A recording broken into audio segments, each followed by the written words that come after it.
Power to the truth. This is Margo. This is Wednesday, May the 8th, 2019, 7:50 p.m. Pacific Time, United States of America.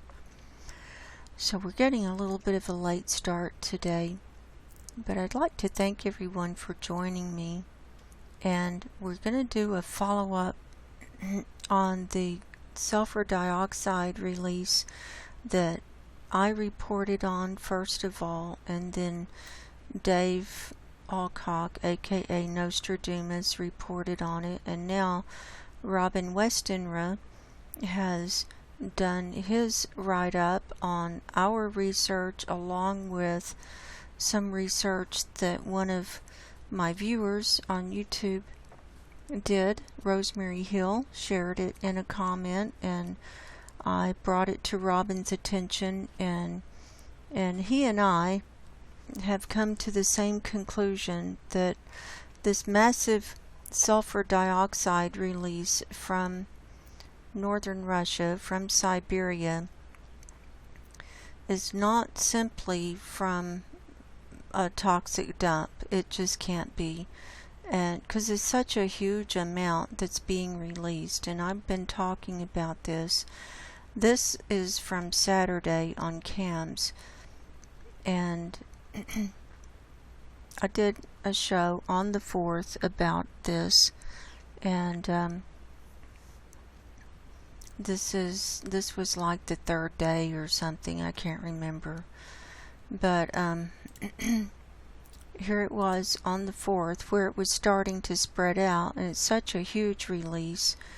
And if you compare Popocatépetl over here, that's a volcano that's continuously erupting in Mexico. It looks like a peanut compared to this.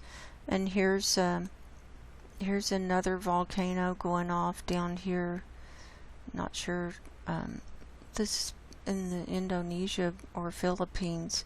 I don't know which one it is, frankly, but that looks like a little peanut compared to this. And if it were man-made and from the industrial things over there at Norilsk, the polluted city, the most polluted city in the world, where they're processing nickel and a lot of different kinds of metals, and they do a lot of mining, and the ground is so toxic that they just go and just dig from the ground now. It's been so toxified that they don't even have to dig mines anymore. They just take it right out of the topsoil. So I think it's much more than that, and my theory is that there is some kind of magma coming to the surface and a hole opening up there, and it could be in relation to the Siberian Traps in the last extinction, where there were fields of lava and volcanoes that covered this whole northern area of Russia, and geologists have studied this and have evidence of it, and Rosemary did a lot of research and shared it with us, and so Robin puts it all together in a really good way. And so I like it that I feel like we've done this collaborative effort. And I like being the glue here, and giving people information, and then each one takes it and runs with their own way, and then we come together and do this collaborative effort on this citizen researching and reporting, and because nobody else is going to be showing us this stuff. This is the only way we're going to know what's going on. The powers that be and the scientific priesthood is not going to be talking about this. They're just not, or they would be. And another thing is that this doesn't come up continuously. It comes up periodically, and I showed in my video on the 4th that there was I had recorded a high release in the same place from May of 2018, and that was on May 23rd. It was a video that I did on May 23rd of 2018. It was my sulfur dioxide video, and the link is in the description below. And it's showing a high release in the same area, but it's not releasing all the time. And so if you go forward in the days here, and CAMS only has information from about 5 days. Their sulfur dioxide data, they keep it current. They tend to lag on methane and carbon dioxide, but they tend to keep the others current. Here is how it was dissipating by Sunday.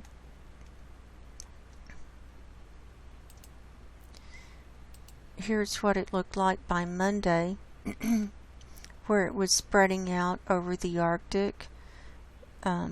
This is over the Chukchi Sea, and then spreading out down here north of Norway. It had divided up into two large bands there, it looks like. And then here's Tuesday. Here's what it looked like by Tuesday.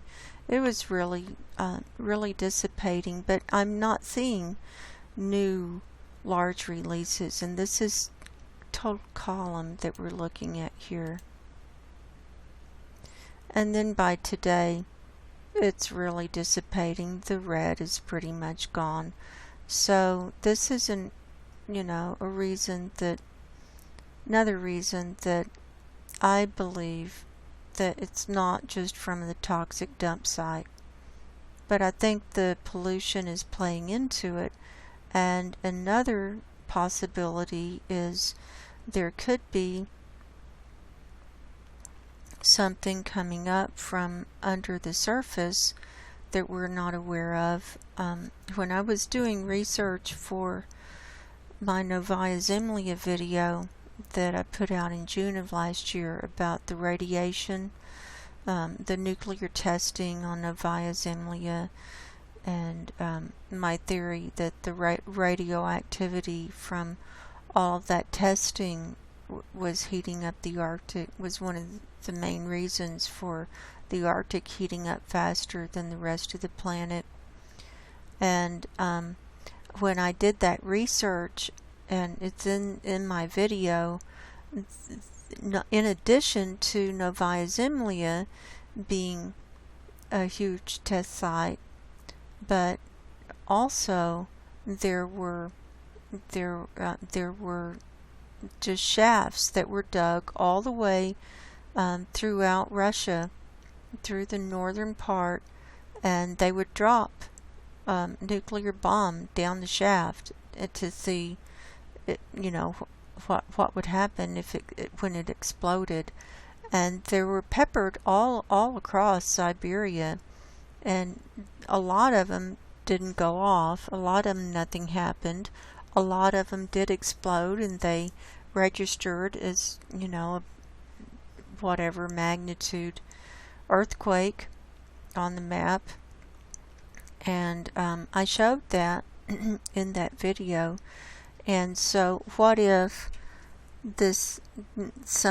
one or some of these tests that were a fizzle and that didn't completely explode, or maybe it did explode, maybe this is leftover nuclear radiation, or what if the bomb didn't explode but it just sat there and now it's interacting with something down that shaft, with the methane or God knows what, and now it's like radioactive and it's eating away at the earth. And I don't know. I mean, my mind can just go a lot of different places with this.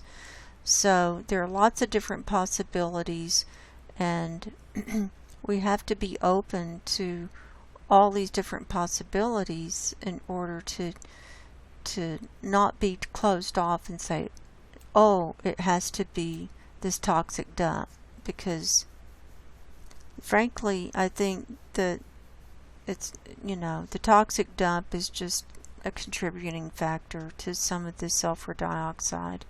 And you've got China over here that is redder, and it continuously gives off red sulfur dioxide readings, and that's from pollution. But we're not seeing that constant stuff up here. So there you have it. So we're going to start with Robin's blog post. This came out today, and it's Seymour Rocks, and his blog is robinwestenra.blogspot.com. And he says, sulfur dioxide emissions in Siberia, a sign of the coming extinction? ? This is an illustration that CO2 may not be the only player in abrupt heating on the planet and the rush to mass extinction. Norilsk, the most polluted city on the planet, large emissions of sulfur dioxide and the Permian's mass extinction. And then he says, I'm most grateful to Dave Nostradamus and Margo, who have done stellar work on picking up and researching something that has seemingly not been picked up by anyone else. And here's a picture of the Norilsk city. This is a closed city, by the way, and nobody can go there. I mean, you have to be a resident there, and it's not open to foreigners or anything. Here's the video made yesterday by Dave that goes into this. Is also discussed by Margo in her May 4th video, which I posted at the bottom of the article. So here's Dave's video. If you haven't seen it, I recommend everyone watch it. It's really good. What they picked up was very, very large emissions of sulfur dioxide in western Siberia. Sulfur dioxide is usually associated with earthquakes and volcanoes, and is therefore usually associated with areas such as currently Mexico, where there is such activity. It is highly irregular to have such levels of sulfur dioxide where there is no such activity. Correct. Although I've seen it, and I've seen it as a precursor to earthquakes. According to my research, sulfur dioxide is an indirect greenhouse gas because it contributes to aerosol formation, which can either warm through absorption of solar radiation on dark particles or cool from forming cloud droplets and reflecting radiation. Cool the atmosphere. Here's high sulfur dioxide emissions last week. The following demonstrates the high levels of emissions. Now this is not correct on the reading. This is at 500 HPA. He says total column. So I have to point out that this one is total column. And well, let's go back to Saturday. His is from Friday, but we don't have Friday. So I'll show you.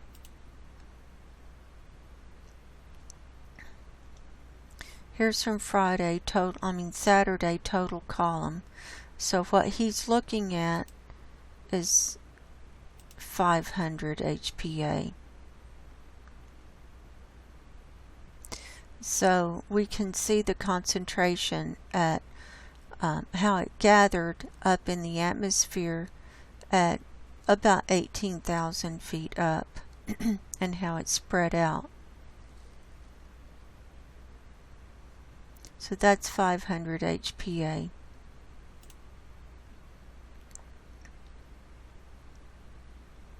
And there's the scale.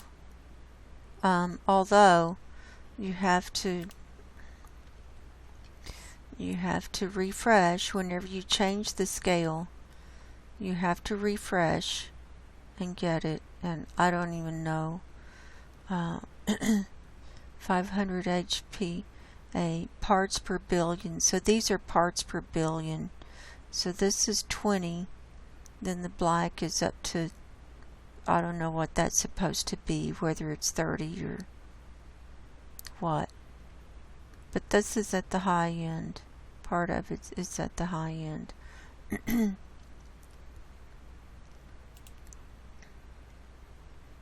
Then this one is total column, so he got it backwards.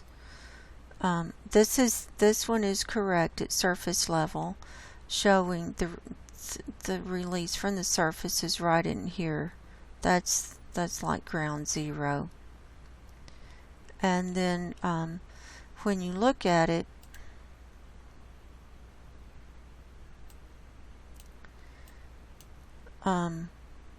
it's in this area. I just did a search for Norilsk because I knew it was in this area. This is Google Earth. And all of these areas that are outlined are considered part of the Norilsk facility. And the whole area, the whole town was built to process these metals. And then this lake, Piacino, is totally toxic, and Dave did a report on that was very good. Now look at something weird. When you start trying to zoom in, this is blocked out. So there's something there that they don't want us to see. You can't see. It's blocked out here, and it's beginning to be blocked out over here on the right side too. So there's something there that they don't want us to see. Okay, I'm back. I had to take a phone call. So I was showing everyone the lake where something's blacked out there. They don't want people to see it. And also, this whole area is like messed up. And you can see the red tint to the whole area. And look at this. This poor Mother Earth, you know, she's just bleeding. And this is some kind of toxic runoff or something from their processing operation. It's unbelievable. That's huge. And then there's another lake that's kind of red too over here. You can see the red all along here. Now I wanted to show you something interesting, and see, it's all along this thing here. Look at the smoke coming up from whatever is coming out here. This is, and you can see turbines. You can see this whole, so the whole area is built just for the processing of these metals and things, mainly nickel, but there are other metals too. But look at that smoke.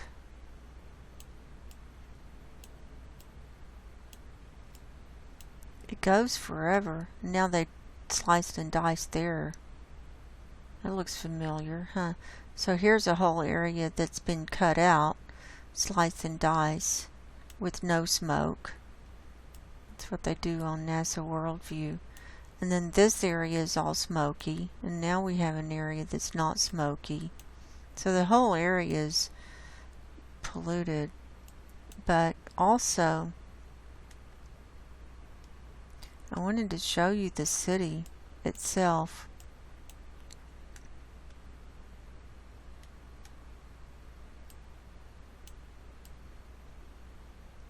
Is this it? No.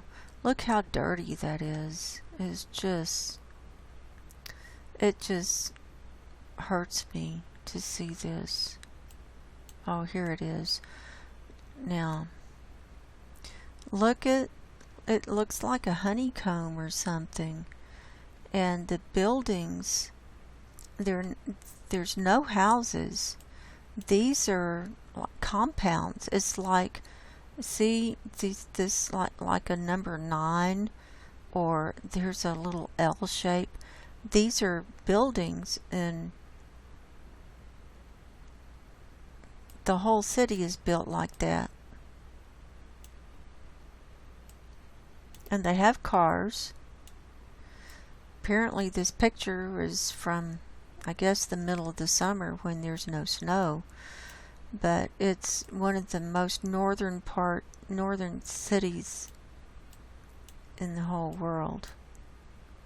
Where, I mean, people live there. They do stuff. They all work for the mining and the processing operations. There's a school. There's a church.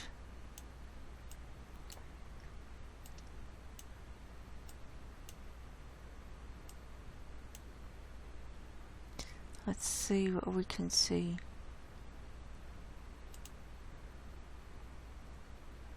It's hard to even see if there are any windows on those buildings. I mean, we can't really get a good view. It just looks like compounds to me. It's just the strangest looking city I have ever seen in my life. It's not very small. It's not very big. It's small. And but it's very strange looking to me.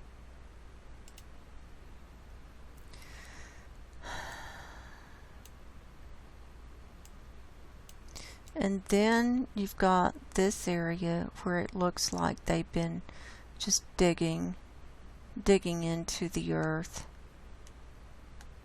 You can see there are roads, open pits and things. So they've been at this for a long time. And there's the slice and dice. There's the smoke, and then the straight line and no smoke. It's crazy. And then this pit.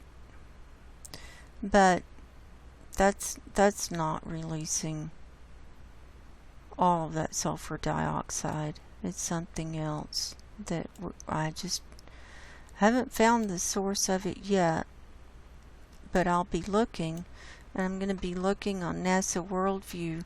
Right now, NASA Worldview is all white up here because the ground is still frozen and it's pretty cloud covered. But as summer approaches, we'll be looking in this area at NASA Worldview to see what we can see. So let's come back to our article.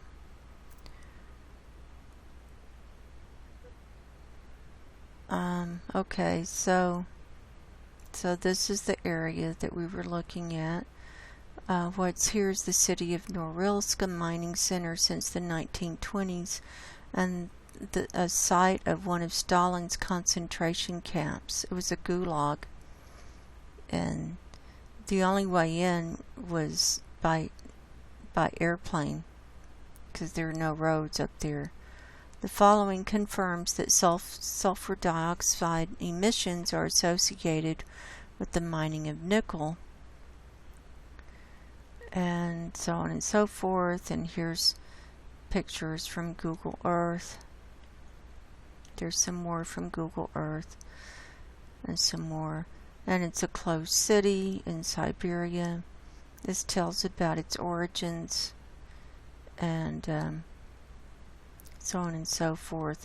Where the river runs red, can Norilsk, Russia's most polluted city, come clean? They're trying to clean it up.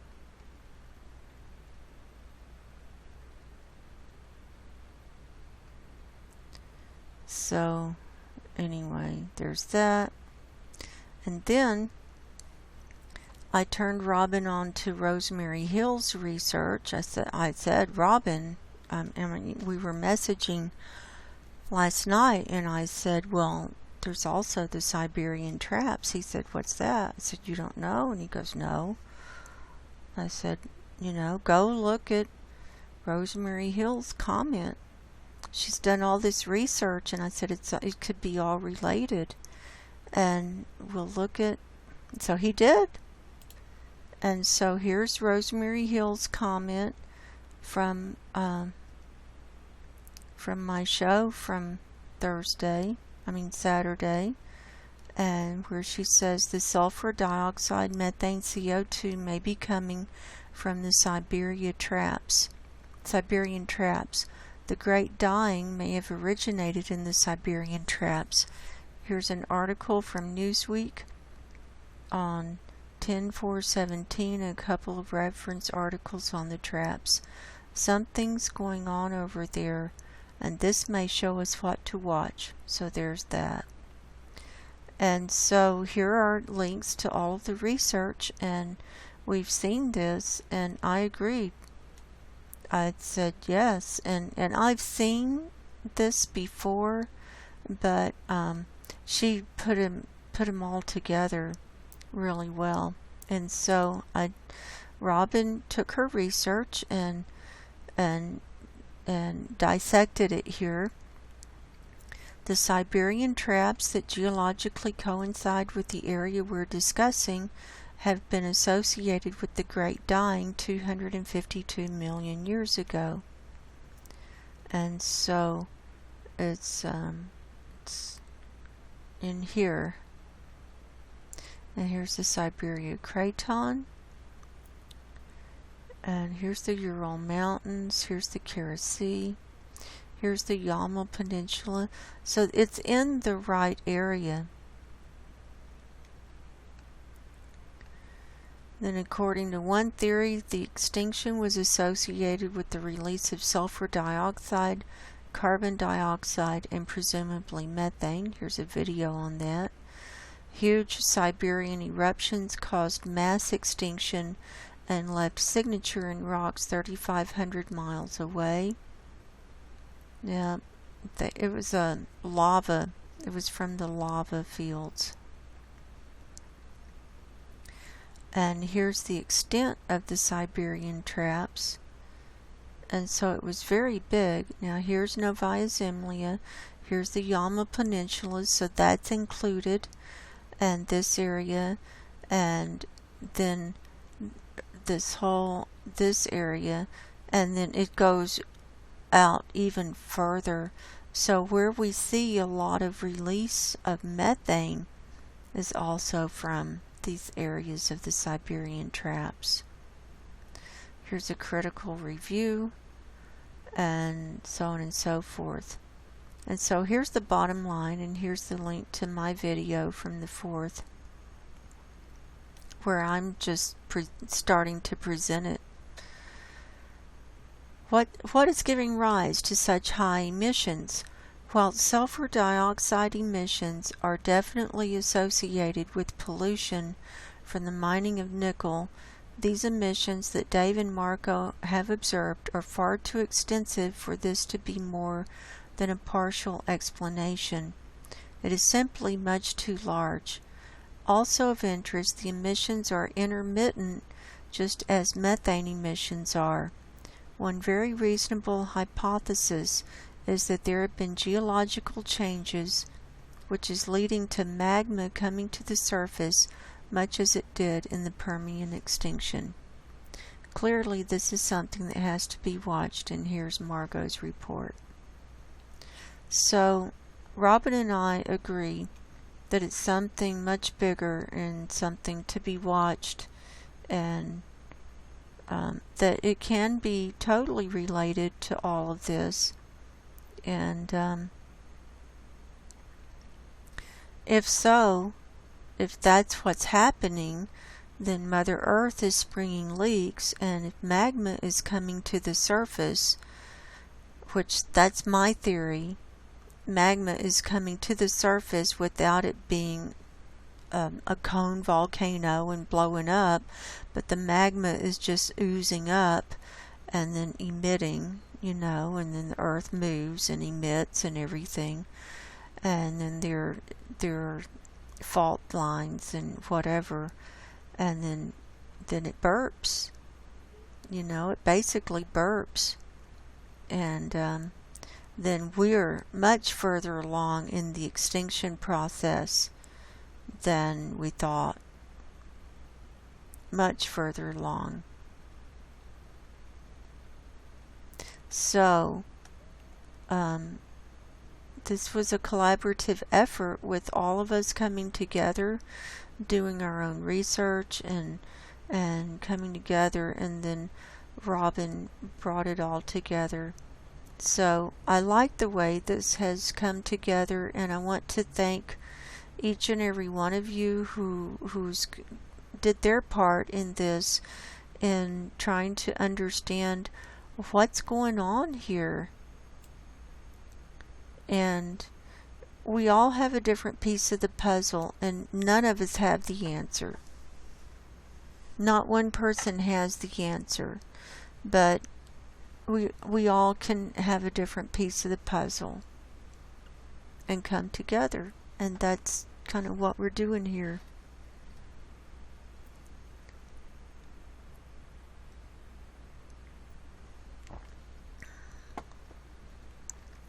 So thank you, Robin. That was an excellent write-up.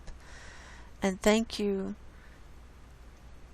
Dave, for your work and coming forth. And I had remembered Norilsk, and I had reported on it months ago, and I had remembered that it was a polluted city. So when Dave and I were looking at Google Earth, and I'm like, oh, that's that polluted city.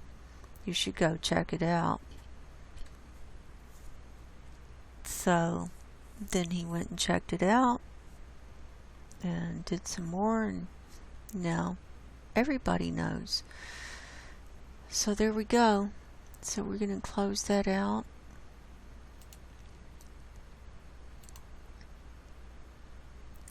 I'm going to leave this as a backdrop.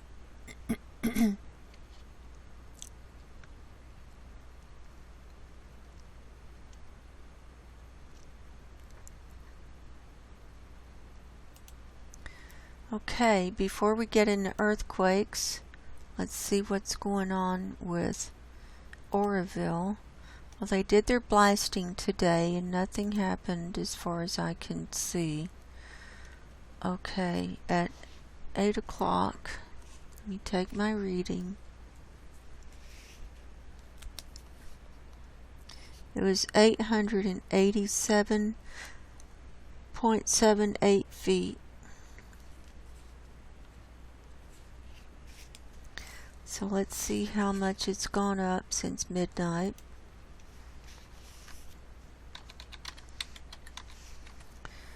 At midnight it was 887.44 feet.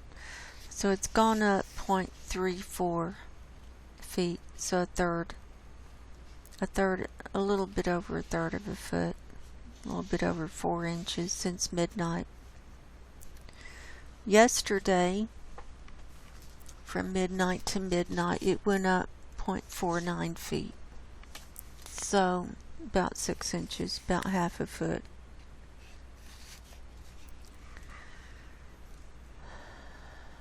So we're still watching. So I'm going to close that out. Now let's get right to earthquakes. We're looking at USGS here for the last 24 hours. For all magnitudes, we're seeing 249 earthquakes worldwide.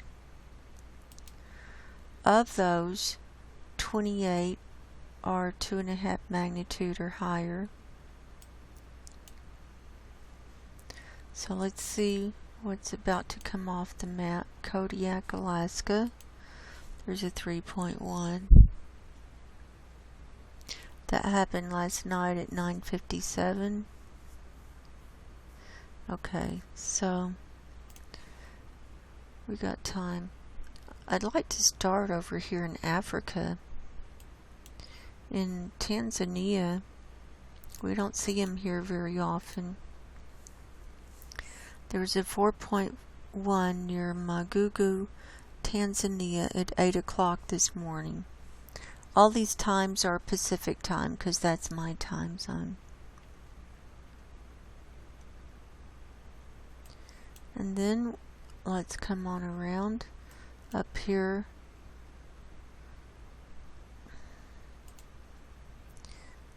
by Taiwan.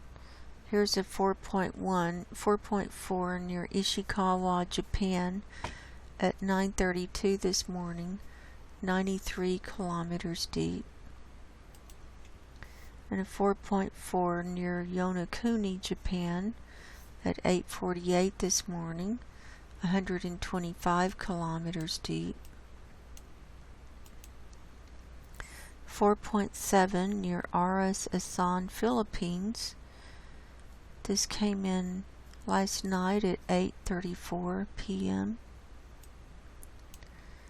Next, 4.7 near Luwuk, Indonesia at 5:15 this morning. Then 5.0 near Panguna, Papua New Guinea at 9:58 this morning.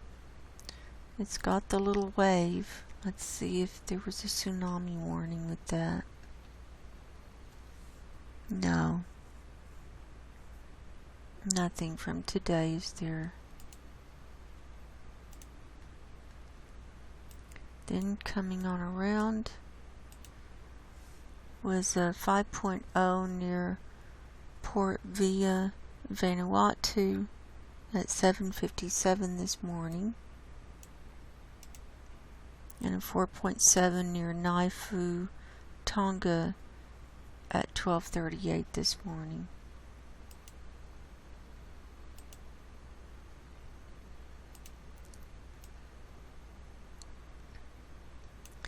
Now let's come on across. So the number of earthquakes have gone down as far as 2.5 magnitude.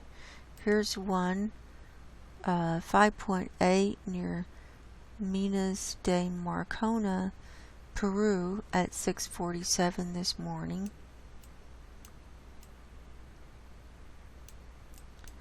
And then here's one right on the beach, 4.1 near Chihuite,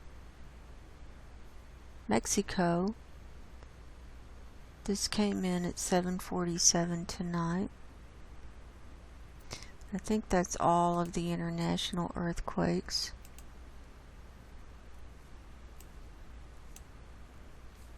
Now let's switch to 2.5 magnitude. We've only got 2 at Hawaii today. We've got a 2.1 in the ocean. Oh, this is strange. At Kahaluu, Kaiua, Hawaii. This came in at 10:58 this morning at a minus 0.7 kilometer depth. So it's a minor depth in the ocean. Then here's a 1.7 near Mauna Loa, it looks like, at 11:05 this morning. Yep, next to Mauna Loa.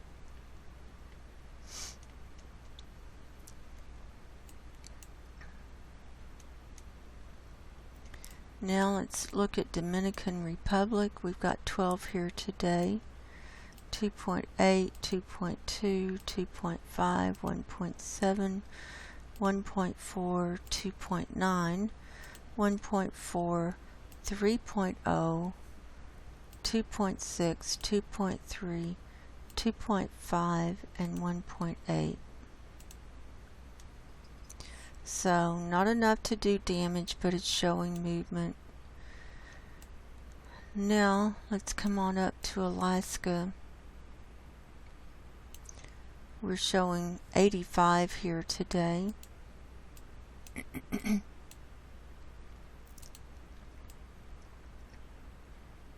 Of those 85, 7 are 2.5 magnitude or higher. 3.1 Kodiak, 2.5 Koktovik, 2.9 Big Lake, another 2.9 Big Lake, 3.5 Unalaska, 3.3 Chiricahua Island, and 2.6 Fort Yukon. And then we've got some little ones down here. Here's one. Isn't that weird how that little island is a volcano? And we had a microquake of -0.1 at Tanaga volcano. That's the volcano. The whole island is a volcano. And then we've got a cluster of 3 on Adak microquakes again. Look, this is at a -1.8 kilometer depth. That means that the earthquake is up in the mountain. This is a -0.1.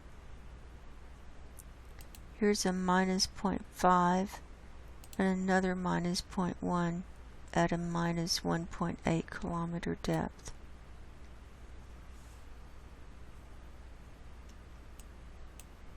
Little ones count, remember. Here's a -0.4. What's all these little microquakes? We normally see them bigger than that. Here we are. So we can see there are a lot fewer earthquakes through this area today. It's just kind of spreading out. We can see the patterns moving up and out. Uh-oh, here's Fairbanks. Here's an explosion. 1.3 magnitude explosion near Badger at 1:11 this afternoon. Here's Kobuk. They've got 19 here today. These are ones in the ones range. And then we've got some more spreading out from there. And then a whole bunch up here at Koktovik. That's more than we normally see. We've got 7 up here today. 2.5 is the highest, then a 2.1 and 1.9 and so on. So they're not huge, but it's definitely showing movement. Now let's come on down to the lower 48. We've got a 2.6 near Farragut, Tennessee at 10:31 this morning.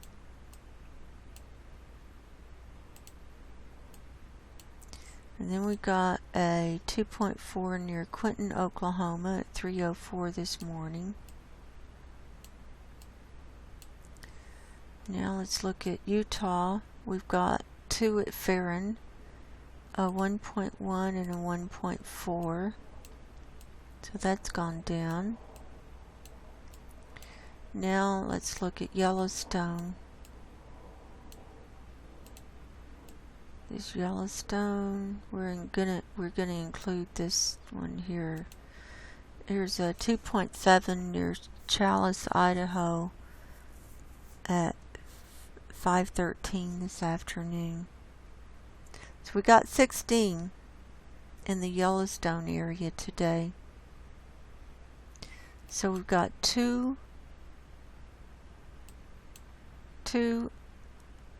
right here near West Yellowstone, Montana, and then 2 more on this side of West Yellowstone, Montana. They're both called West Yellowstone. So we got 4 there. And then we've got a cluster at Manhattan, Montana. We've got a cluster of 8 here. We've got a 3.0 is the biggest one. That came in at 5:25 this morning. So we got a 1.2 at 2:16 this morning. Then a 0.9, 0.7, 0.7.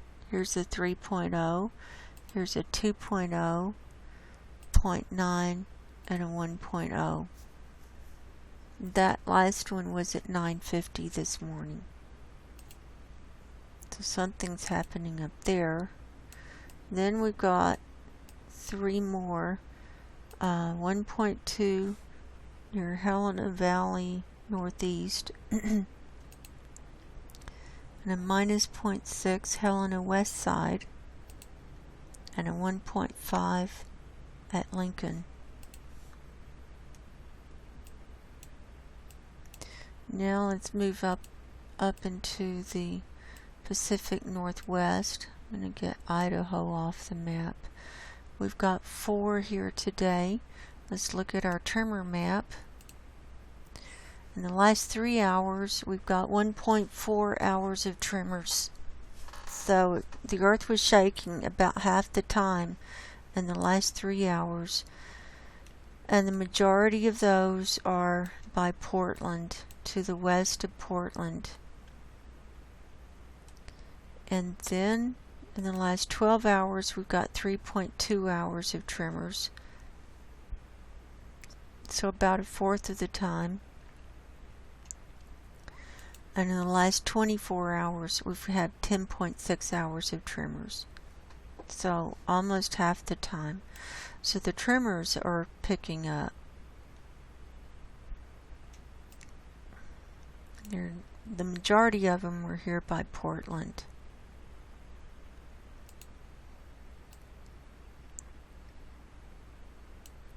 So we've got 1.3 Morton and a 0.4 Morton, 1.5 Mirrormont, and a 0.1 Desert Air. Now Morton is down here by Mount St. Helens, right there. And we're not seeing anything reported in Oregon. And then down here in Northern California, we have another one right next to this San Andreas fault line, a 2.1 near Redway. We've been seeing them daily here at Redway. That one was at 4:39 this morning. Now let's move on over to Nevada. Here's a 0.3 Cold Springs.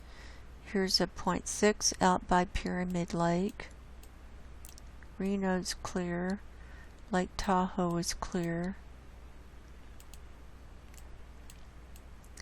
Then we've got a 2.2 near Battle Mountain. 2.1 near Austin. Here's an explosion, 1.4 explosion near Gabbs. Here's a 2.3 near Alamo. And then we've got a few down in southern Nevada. Trying to get California off the map. We've got 10 down here in southern Nevada, including this 0.9 at Nellis Air Force Base. The rest of these, they're calling them at Beatty. This is Goldfield. This is Walker Lake and Hawthorne. We've got a little cluster there of 3. And then we've got a 0.5 there at Hawthorne. Now let's look at California and come down. Here's a 1.0 near Gardnerville, Nevada. Here's Mammoth Lake. We've got 8 here today. And these are small. These are under 1. The largest was this 1.7 at Yosemite Valley. Then coming on down, okay, we've got a minus 0.2 near Beatty, and minus 0.3, and a 0.9 Searles Valley, and then we've got 11 here at Coso Junction and Little Lake. Well, I'll get that off the map. Take that back. We've got 9 here at Coso Junction and Little Lake.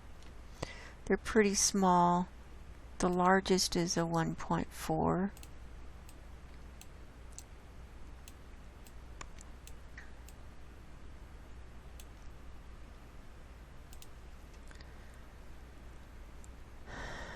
Now coming into Southern California, see what we can get. We've got 39 here on the map today. Let's see, that's a pretty big dot. That's a 2.1 Valle Vista. Let's see what's 2.5 magnitude or higher down here.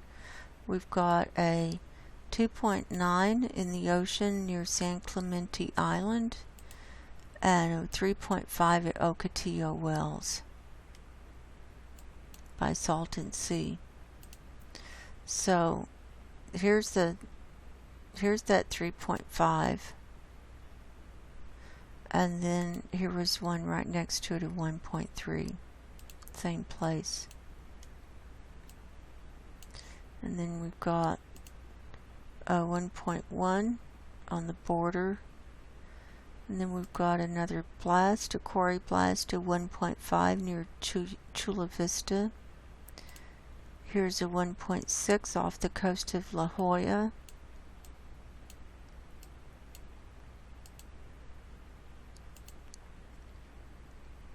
And so on. So these others are pretty much, they're pretty small, the ones and under. Already showed you the largest ones. Now let's come on up. Here's another blast, a 1.2 quarry blast at Lebec. Here's a 1.1 quarry blast at Tehachapi. Here's a 1.4 earthquake at Lamont. Now we're going to come up the San Andreas Fault. Here's a 1.1 San Simon, 1.4 Kalami, 1.6 Avenal, 2.1 Pinnacles, 1.0 Pinnacles, 1.3 Carmel Valley Village. Here's another explosion or quarry blast of 1.2 near Vallejo at 12:16 this afternoon. And here's a 1.6 near Talmadge, near Ukai. And here at the geysers today, we've got 26. So that's kind of average. That's an average number for the geysers. And these are ones and under. So that's what's going on earthquake-wise. We're still seeing lots of movement, especially the tremors.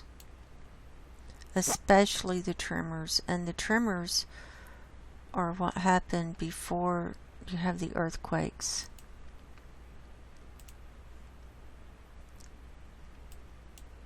Okay, we saw that. Yeah, we saw that.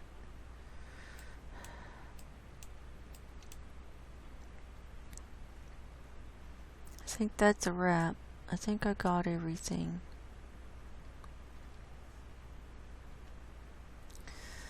So, I'm going to go ahead and sign off, and I'd like to remind everyone that we are in the end times. Time is very short, and I recommend everyone get your spiritual house in order And until next time, God bless you, go in peace, and good night.